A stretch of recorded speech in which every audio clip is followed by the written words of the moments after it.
Kumusta mga kaswerte? Alam mo ba na sa darating na 2026, may mga birth month na mas papalaran pagdating sa pera, trabaho, pag-ibig, at oportunidad. Kung gusto mong malaman kung kabilang ka sa listahan, tapusin mo ang video dahil baka ikaw na ang susunod na swertehin. January. Ang mga ipinanganak ng January ay papasok sa 2026 na may malinaw na direksyon sa buhay. Malakas ang tsansa ng career growth, promotion, at bagong negosyo. Tip, huwag matakot sumubok ng bago, dito papasok ang swerte mo.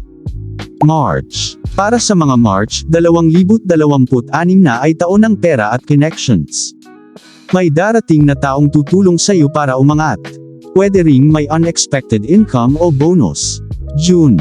Ang mga June babies ay magiging emotionally at financially stable. Maganda ang daloy ng pag-ibig, single man o may partner. Swak na swak ang taon na ito para sa long-term plans. September. Kung ikaw ay September, good news.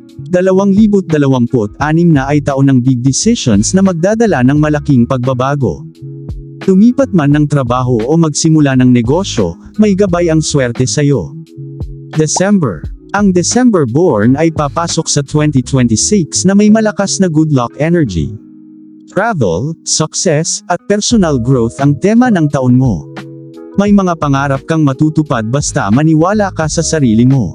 Tandaan, ang swerte ay mas lalong gumagana kapag sinabayan ng sipag at paniniwala. Kung hindi nabanggit ang birth month mo, huwag mag-alala, lahat may kanya-kanyang timing. Anong birth month mo? Naniniwala ka ba sa swerte?